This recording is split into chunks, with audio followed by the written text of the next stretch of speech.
meron kaming iniisip.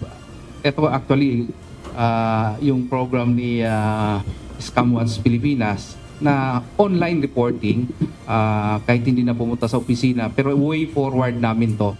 Mabilis ang pagtunton at pag-aalis sa mga online scam ang target ngayon ng Philippine National Police Anti-Cybercrime Group kaugnay ng lumalalang deepfake videos at scams online.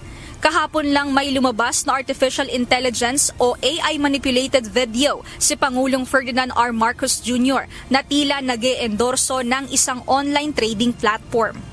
The preservation of data, yan ang unang nire-request namin. Second is for the activation of that post. So matanggal at ma-preserve yung data.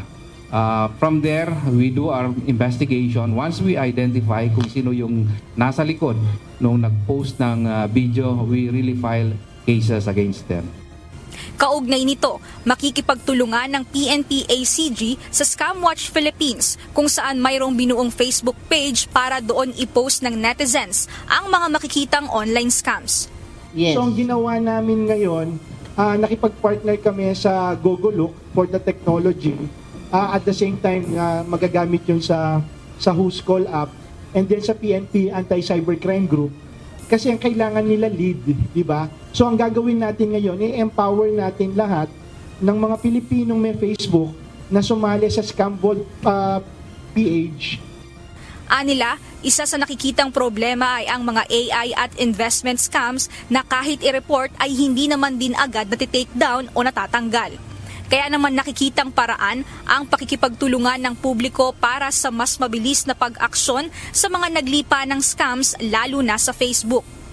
Ayon pa sa PNP-ACG, maaari pa rin naman na mag-reach out sa Facebook page ng PNP Anti-Cybercrime Group para maaksyonan ng concern. Subalit ang Scamvault PH Facebook page ay isang paraan para sa mabilis na pag-track at pag-aksyon sa mga online scams.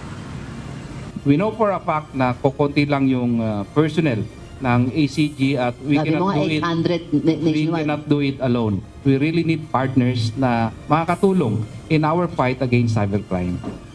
May available ding QR code ang PNP-ACG para itawag naman kung mayroong complaint sa GCash o kahit anumang katanungang nais mailapit sa ahensya. Mia Alonso, UNTV News and Rescue. Diyos ang aming sandigan, serbisyo publiko ang aming pinahahalagahan.